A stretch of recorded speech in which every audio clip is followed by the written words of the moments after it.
ఇప్పుడు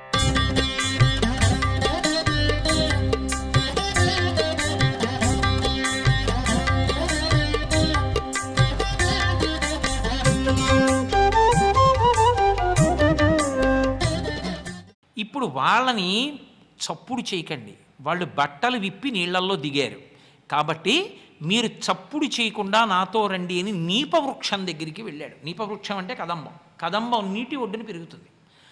ఆ కదంబ వృక్షం దగ్గరికి వెళ్ళి వాళ్ళు విప్పినటువంటి బట్టలన్నిటినీ కూడా తీసుకుని ఆ చెట్టు ఎక్కి కూర్చున్నాడు.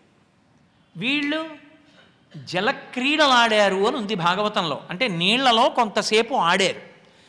నీటిలోకి ప్రవేశిస్తే వృద్ధులకు కూడా కాసేపు ఆడుకోవాలనిపిస్తుంది. ముందు చలంటాడు కానీ దిగిన తర్వాత కాసేపు ఉంటాడు అందులో. కాబట్టి జలక్రీడలు ఆడారు. ఆడి పైకి వద్దాం అనుకున్నారు. పైకి వద్దాం అనుకునేటప్పటికి దృష్టి దేని మీద కెడుతుంది? వస్త్రములను తీసుకోవాలి కాబట్టి వస్త్రముల మీద కెడుతుంది. వాళ్ళ వస్త్రములు కనపడలేదు. కనపడకపోతే ఇప్పుడు వాళ్ళు మా బట్టలేవి అని చుట్టుపక్కల చూశారు. కదంబ వృక్షం మీద కృష్ణుడు కూర్చుని ఉన్నాడు. ఆయన దగ్గర వాళ్ళ బట్టలు ఉన్నాయి. ఆయన చుట్టూ గోపాల బాలురందరూ కూర్చుని ఉన్నారు. ఇప్పుడు వీళ్ళు ఆయన వంక చూశారు. చూసి వాళ్ళు అన్నారు, కృష్ణ, ఇది నీకు తగినటువంటి పనేనా? అసలు ఇటువంటి పనులు చెయ్యొచ్చా? స్త్రీలు స్నానం చేస్తున్నటువంటి ప్రదేశం దగ్గరికి రావడమే దోషం. ఒకవేళ వచ్చినా మేము ఒడ్డున పెట్టినటువంటి బట్టల్ని నువ్వు తీసుకుని కదంబ వృక్షం మీద కూర్చోవడం అనేటటువంటివి అసలు ఏ విధంగా చూసినా కూడా సమర్థనీయమా? కొంటివి మా హృదయంబులు కొంటివి మా నంబు లజ్జ కొంటివి వలువల్ కొంటవిక ఎట్లు చేసేదో కొంటవు కదా చిన్ని కృష్ణ ఇప్పుడు చెప్పుమా అన్నారు వాళ్ళు. ఓ కృష్ణ, నువ్వు చాలా కొంటె పని చేశావు. మా యొక్క హృదయాలను దొంగతనం చేశావు. దొంగతనం అంటే వాళ్ళకి తెలియకుండా తీసేసుకోవడం దొంగతనం. అంటే వాళ్ళకి తెలియకుండానే వాళ్ళ హృదయం కృష్ణుడు యందు ప్రవేశించి మా యొక్క మానాభిమానములను కొల్లగొట్టావు, మా యొక్క హృదయాలను కొల్లగొట్టావు, ఇప్పుడు బట్టలు కూడా కొల్లగొట్టావు. ఇది దోషం. ఎందుకో తెలుసా? నువ్వు ఒక్కడివే వచ్చి కూర్చునుంటే అది వేరు. నీకోసమే మేము వ్రతం చేస్తున్నాం కాబట్టి ఏమో నిన్ను బట్టలు అడుగుదుమేమో. నీతో గోపాల బాలుని తీసుకొచ్చి చెట్టు మీద కూర్చోబెట్టి మా బట్టలు ఎత్తుకుపోయి మమ్మల్ని వచ్చి బట్టలు తీసుకోమంటున్నావే, ఇది ధూర్తచేష్టితం కాదా? నందమహారాజుకి నీ మీద ఫిర్యాదు చేయవద్దా? నీ పరిధి దాటిపోలేదా నువ్వు అని అడిగారు వాళ్ళు. వాళ్ళేం అమాయకంగా ఊరుకోలేదు. అంటే ఆయన అన్నాడు, ఎవ్వనిగని మోహించిరి ఎవ్వడు మీ మానసముల నెల్లహరించన్ ఎవ్వటిలే మీకు కోరిమి ఎవ్వనిపై తెలుపరాదే ఏనంజుడనే అని అడిగాడు. ఆయన అన్నాడు, మంచిది, మీరు మాట్లాడుదురు కానీ ఇప్పుడు మీరు బట్టలు లేవు అని కదూ అంటున్నారు. బట్టలు ఆవరణములు శరీరమునకు ఆచ్ఛాదించి ఉంచుతాయి. బట్టలు విప్పి మీరు మీ శరీరాన్ని దేంతో ఆచ్ఛాదించారు? ఇప్పుడు నీటితో ఆచ్ఛాదించారు. బయటికి వస్తే ఇబ్బంది, అందుకని రాకుండా నీళ్లలో నించున్నారు కదా. అంటే ఆవరణ ఉందా లేదా? బట్ట లేకపోయినా వేరొక ఆవరణ మీకుంది. వేరొక ఆవరణలో మీరు నిలబడి ఉన్నారు. నిలబడి నాతో మాట్లాడుతున్నారు. నేను ఒక ప్రశ్న వేస్తున్నాను, జవాబు చెప్పండి. ఎవ్వనికని మోహించిరి, అసలు మీకు ఎవరి మీద మోహం కలిగింది? ఎవరు భర్తగా కావాలనుకుంటున్నారు? ఎందుకు ఈ వ్రతం చేస్తున్నారు? ఎవరిని ఉద్దేశించి చేస్తున్నారు? నాకు చెప్పండి అన్నాడు. నీకోసమే అని వాళ్ళు అనగలరా? వాళ్ళు అనలేదు, ఊరుకున్నారు. ఆయన అన్నాడు, నా ఇంటికి దాసులరై నాయాజ్ఞ వహించి మీరు నడచెదరేని నీయంబరమ్ములిచ్చద తోయమ్ముల వెడలి రెండు తొయ్యలలారా అన్నాడు. నా ఇంటికి దాసులై మీరు నా ఆజ్ఞని నిర్వర్తిస్తాను అంటే మీ బట్టలు మీకు ఇచ్చేస్తాను. నీళ్లల్లోంచి బయటికి వచ్చి నిలబడండి, నా దగ్గరికి రండి, బట్టలు ఇస్తానన్నాడు. నా ఇంటికి దాసులరై అంటే దాసి అన్న మాటకు ఒక అర్థం ఉంటుంది. ఆవిడికి ఇష్టమా ఇష్టం లేదా అన్న మాటతో సంబంధం ఉండదు. పరతంత్ర బుద్ధి, యజమాని ఇష్టం కోసం తను చేస్తుంది. మా ఇంట్లో ఓ వెంకటేశ్వర స్వామి వారి చిత్రపటం ఉందనుకోండి, అది అయ్యగారు తీసుకెళ్ళి అక్కడ తగిలిస్తున్నారు కానీ అక్కడికన్నా ఇక్కడ పెడితే ఎంత బాగుంటుందో అని ఉంది దానికి. అది నన్ను అలా అడగగలదా? అయ్యగారు అక్కడ పెట్టద్దండి, ఇక్కడ పెట్టండి బాగుంటుంది, అక్కడ పెడుతున్నారు ఏంటండి, నేను అక్కడ పెట్టను ఇక్కడ పెడతాను అనగలదా? అనలేదు. తనకి ఇలా ఉంటే అన్నది ఇష్టమైనా నాకు ఎలా ఉంటే ఇష్టమో అలాగే తాను పెట్టి తృప్తి పొందుతుంది. నా తృప్తి తనకి తృప్తి తప్ప తన తృప్తి కొరకు నన్ను శాసించదు. అది ఎవరి యందు ఉంటుంది అంటే భార్య యందు ఉండాలి. తాను భర్తని శాసించడం కాదు, భర్త తృప్తి కొరకు తాను జీవిస్తుంది. అది ధర్మం సతికి. కాబట్టి మీరు అలా ఉండగలరా? నా ఇంటికి అలా కదు రావాలని మీరు వ్రతం చేస్తున్నారు. మీరు అలా చేసేది వ్రతం అయితే నేను చెప్పింది వినాలి కదూ. మీరు బయటకు వచ్చి బట్టలు ఉచ్చుకోండి, నేను చెప్తున్నాను. ఇది ఉపాసనకి సంబంధించిన రహస్యం. ఇది పెద్ద పరీక్ష. మీరు నిజంగా నాకు భార్యలు కావాలనుకుంటే, నా ప్రీతి మీ ప్రీతి కావాలి, నా ప్రీతి రమ్మంటున్నాను వచ్చి బట్టలు తీసుకోండి. అయితే ఇక్కడ మీరు నన్ను ఒక ప్రశ్న వేయచ్చు, ఏమంటే అది ధూర్త చేష్టితం కదా, ఒక్కడు ఉండి పిలిస్తే తప్పు లేదు, ఇంతమంది గోపాల బాలుర్ని చుట్టూ పెట్టుకుని పిలవచ్చా? చలితో వణికిపోతున్నారే వాళ్ళు నీళ్లలో, ఏదో ఒక ఆవరణ ఉంది కదా మీకు అని ఈ దీర్ఘ ప్రసంగం చేయొచ్చా?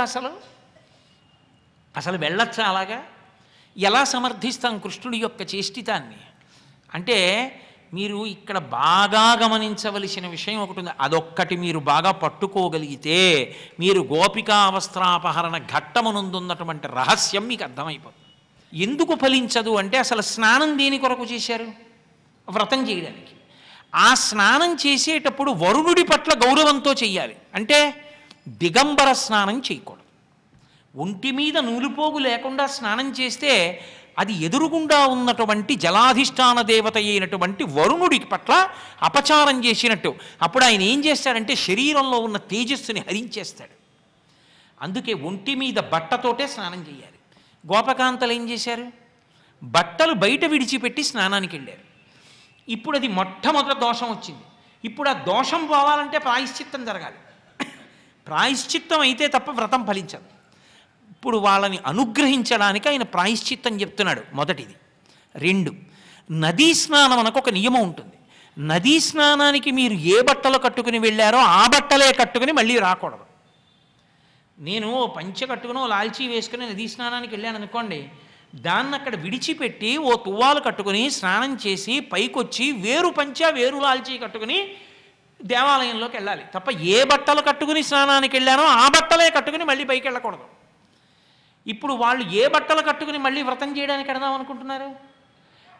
అదే కదంబ వృక్షం కింద సైకతంతో చేసిన కాత్యాయని వ్రతం ఏ బట్టలతో చేద్దామని వాళ్ళ ఉద్దేశ్యం. అంటే వాళ్ళు స్నానానికి వెళ్ళినప్పుడు ఏ బట్టలు ఇప్పారో ఆ బట్టలే కట్టుకుని చెయ్యాలని. అది దోషం కాదా? ఇప్పుడు ఆ బట్టలు పరమేశ్వర ప్రసాదితములు కావాలి.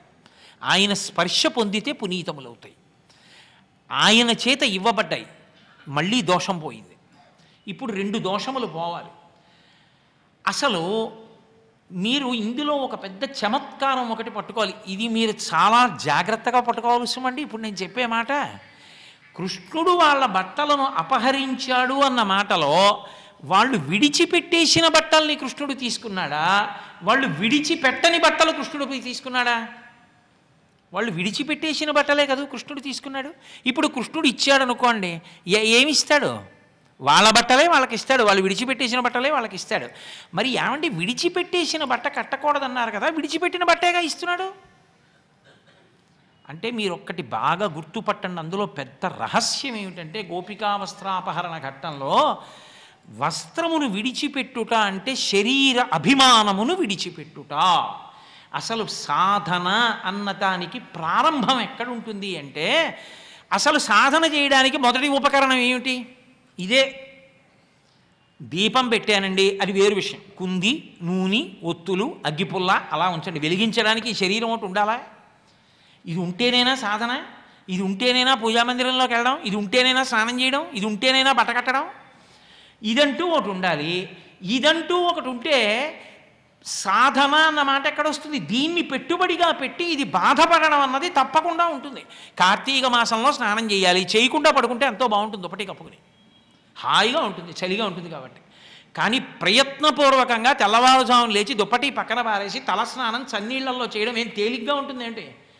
అంటే భగవంతుడిచ్చిన శరీరాన్ని ఖేద పెట్టడంలో ప్రారంభమైంది. అవునా కాదా? అసలు సాధన ఎక్కడ మొదలవుతుంది అంటే మొదటి పెట్టుబడి ఏది అంటే ఈశ్వరుడిచ్చిందే మొదటి పెట్టుబడి. ఓ వ్యాపారస్తుడు ఉంటాడండి, పెట్టుబడి మొదట ఎక్కడ పెడతాడు? తన డబ్బే పెడతాడు. తర్వాత కోట్లు గణించాడు వేరు విషయం. అలా సాధన యందు ఈశ్వరుణ్ణి చేరుకోవడానికి మొదటి పెట్టుబడి ఏమిటి? ఈశ్వరుడిచ్చిన శరీరమే. దీన్ని ఉపవాసం చేయించడం, దీనితో స్తోత్రం చేయడం, దీంతో స్నానం చేయడం, దీంతో ఓ గంట సేపు కూర్చోవడం, అబ్బో వద్దులే లేచిపోదాం అంటున్నారు, కుదరదు కూర్చో అని కూర్చోబెట్టడం, జపం చేయడం, పూజ చేయడం, అక్కడే కదా సాధన ఉంది. అంటే ముందు ఈ శరీరమునకు సంబంధించిన అభిమానం పోవాలి. ఇందులో ఒక చమత్కారం ఉంటుంది. కొన్ని చేసేటప్పుడు పోయినట్టుగా అనిపిస్తుంది, అదే మళ్ళీ తొడిగేసుకుంటాడు. ఎక్కడ తొడుక్కుంటాడంటే, మీరు చూడండి, ఓ 3 రోజులు మీతో నేను ఒక వ్రతం చేయిస్తున్నాను, ఈ 3 రోజులు మీరు కొన్ని నియమాలు పాటించాలి అన్నాను అనుకోండి. ప్రత్యేకించి ప్రధాన నియమాలు ఏముంటాయి? కామము క్రోధము విడిచిపెట్టడం నియమాలుగా ఉంటాయి. ఎక్కడైనా సరే కామం జోలికి వెళ్ళకండి. కామం జోలికి అంటే అస్తమానం స్త్రీ పురుష సంబంధ కామమే అని అనుకోకూడదు. అక్రమాలని కోరికలు కోరకుండా తృప్తిగా సాత్వికంగా ఉండండి 3 రోజులు. కోరికల జోలికి వెళ్ళకండి అన్నాను. ఎవరి మీద కోప్పడకండి. కోరిక లేదు కాబట్టి తీరలేదని కోపం రాదు, కోపం జోలికి వెళ్ళకండి అన్నాను. 3 రోజులు మీరు నియమాలు పాటించారంటే ఇప్పుడు విడిచిపెట్టేశారు ఆ బట్టలు. అంబరములను, దేహాభిమానమన్న అంబరాల్ని వదిలిపెట్టారు. 3 రోజులు వదిలేరు. 3 రోజుల తర్వాత రెట్టించిన ఉత్సాహంతో వచ్చేస్తాయి. 3 రోజులు వ్రతంలో ఉండిపోయాం అని ఇప్పుడు ఎక్కడలేని కోరికలు గుర్తొచ్చేసి ఉద్వేగంతో మళ్ళీ వెళ్ళిపోయాడు. అనారోగ్యంగా ఉంది అని పథ్యం చేశాడు. రోగం కొంచెం తగ్గగానే మళ్ళీ అపథ్యం చేశాడు. ఏమొస్తుంది? మళ్ళీ రోగమే వస్తుంది. వ్రతం చేస్తున్నాము అని నదిలో దిగుతున్నారు అంటే నియమాలు పాటించడానికి ఒప్పుకుంటున్నారు. వ్రతం అయిపోతే మళ్ళీ ఆ గుడ్డలే వేసుకుంటారు. అంటే మళ్ళీ అవే వచ్చేస్తాయి, ఆ పాత సంస్కారాలే వచ్చేస్తాయి. ఇప్పుడు ఈశ్వరుడు అవి వేసుకోవద్దని చెప్తున్నాడు. అంటే ఏదో కొంతకాలం పాటించడం, ఆ కాలం అయిపోగానే మళ్ళీ ఆ దుర్గుణాలన్నీ లోపలికి వచ్చేయడం, మళ్ళీ మొదలెట్టేయడం కాదు. నువ్వు వాటిని వదిలిపెట్టగలగాలి.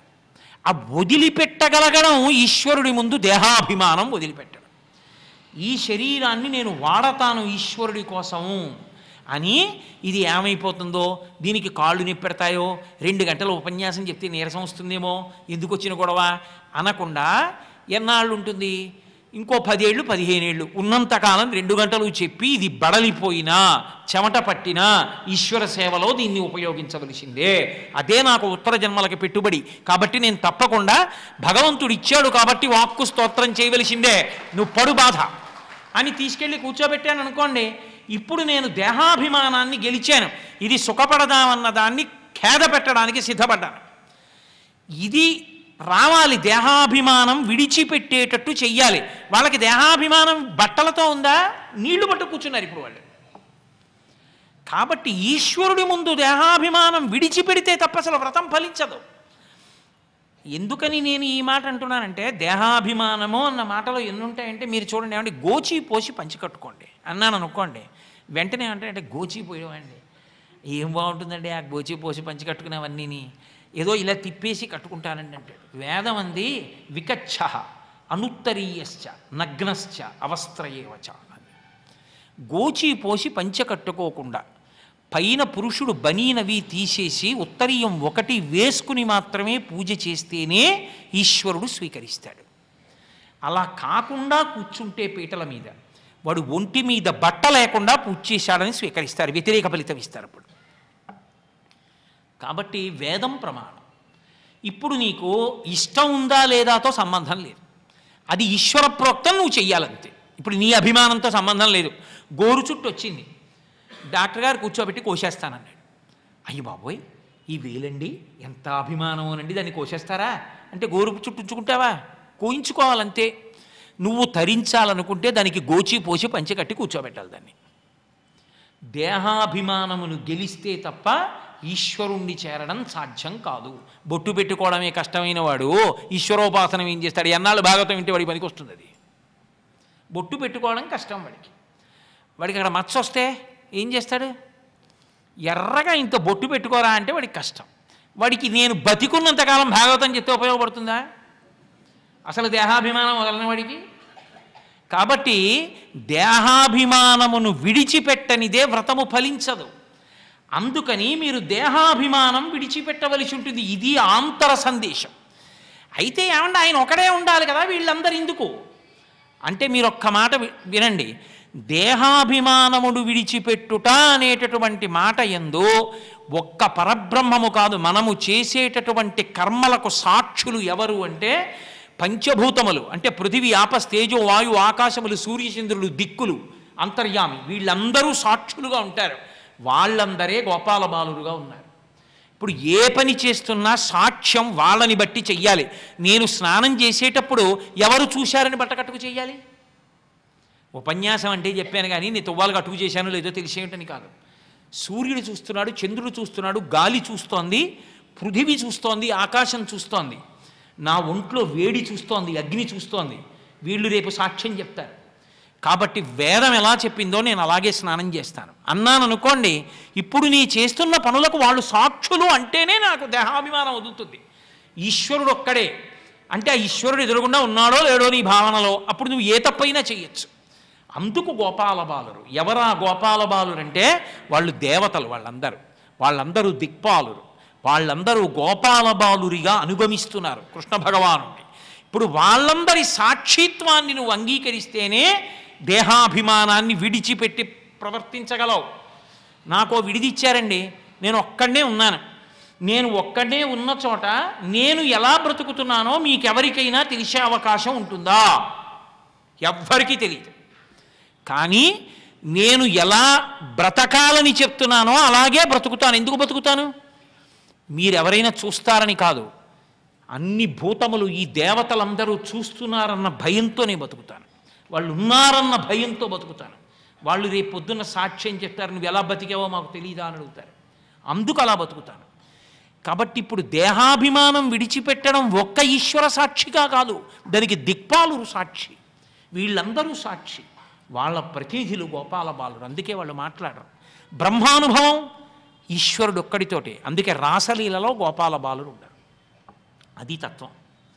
అందుకు ఆయన అన్నాడు, దీనికి ప్రాయశ్చిత్తం దేహాభిమానం విడిచిపెట్టారని గుర్తు వచ్చి 2 చేతులెత్తి నమస్కరించండి అన్నాడు. ఇప్పుడు వాళ్ళు అన్నారు, బయటికి వచ్చారు, బయటికి వచ్చి గుహ్య భాగములను ఒక చేత్తో ఆచ్ఛాదించి ఒక చెయ్యెత్తి నమస్కరించారు. ఈశ్వరుడు అన్నాడు, దోషం, ఒక చేత్తో నమస్కారం చేయకూడదు. పైగా రంధ్రజ్ఞానము అని వేదాంతంలో ఒక విశేషం. అసలు మనుష్యునికి 11 రంధ్రములు ఉంటాయి. 11 రంధ్రములలో పుట్టినప్పుడు ఒక రంధ్రం మూసుకుపోతుంది, వెళ్ళిపోయేటప్పుడు ఒక రంధ్రం తెరుచుకుంటుంది. మిగిలిన 9 బతికున్నంతకాలం పనిచేస్తాయి. 2 కళ్ళు, 2 ముక్కు కన్నాలు, 2 చెవి కన్నాలు, 6 నోరు, 7 మలద్వారం, 8 మూత్రద్వారము, 9 మూత్రద్వారం ప్రథమ రంధ్రం వేదాంతంలో, 9 రంధ్రాలు. 10వది బొడ్డు, 10వది బ్రహ్మరంధ్రం, 11వది బొడ్డు. బొడ్డు రంధ్రం, అందుకే నాభిగొట్టంలోంచి లోపలికి వెడుతుంది, తల్లి తిన్న ఆహార సారం వెడుతుంది. అది బయటికి వచ్చాక మూసుకుపోతుంది, బొడ్డు మూసుకుంటుంది. అందుకని 11వ రంధ్రం మూతపడుతుంది. 10వ రంధ్రం వెళ్ళిపోయేటప్పుడు తెరుచుకోవాలి. 10వ రంధ్రం వెళ్ళిపోయేటప్పుడు తెరుచుకోవడం అంటే ఇక్కడ ఉంటుంది బ్రహ్మరంధ్రం. అందుకే ఇక్కడ గట్టిగా కొట్టకండి అంటారు. సీమంతము అని ఇక్కడ వరకే పాపట, అది దాటి తీయరు. ఎందుకంటే ఇక బ్రహ్మరంధ్రం ఎప్పుడు తెరుచుకోవాలి, ఎప్పుడు తట్టాలంటే ప్రాణోత్క్రమణం అయిపోయేటప్పుడు ఊర్ధముఖ చలనం చేసి పైకి వెళ్ళి తట్టి బదలగొట్టుకుని వెళ్ళిపోతాడు జీవుడు. అప్పుడు ఈశ్వరుని ఎందుకు కలిసిపోయాడని గుర్తు, అది చిట్లితే. అందుకే అలా చిట్లకుండా వెళ్ళిపోయాడు అనుకోండి, అంత్యేష్టి సంస్కారమునందు కాలిపోతున్నప్పుడు ఠప్ అని చప్పుడు వస్తుంది, అది వచ్చే వరకు ఉంటారు. అది వచ్చే వరకు ఉండి స్నానం చేసి వెళ్ళిపోతారు. కపాల మోక్షం అయిపోయిందంటారు. అప్పుడు కనీసం అలా బద్దలైపోయింది కదా, మంచి లోకాలకు వెళ్ళి అని ఓ తృప్తితో వెళ్ళిపోతారు. అసలు వెళ్ళిపోయేటప్పుడు బద్దలవ్వాలి. అందుకే వివేకానందుడు పంచాంగంలో ఎర్రసిరాతో వ్రాసి పెట్టుకుని అన్ని గంటల అన్ని నిమిషాలకి ఆయన కపాలం బద్దలై వెళ్ళిపోయాడు. అది పునరావృత్తి లేదు అని గుర్తు. అది దశమరంధ్రం అంటారు. నమస్కారం చేసినా అంజలి ఘటించినా అందుకే ఇలా పైకెత్తుతారు. అంటే ఊర్ధ్వముఖ చలనం చేసి 10వ రంధ్రం దగ్గర నుంచి వెళ్ళాలి. అది సాధనకి మెట్టు. మోహము, సంసారము, పుట్టుక, అజ్ఞానము, కామము, దొరకనందుకు క్రోధము, ఇవన్నీ ప్రథమ రంధ్రాన్ని ఆవహించి ఉంటాయి.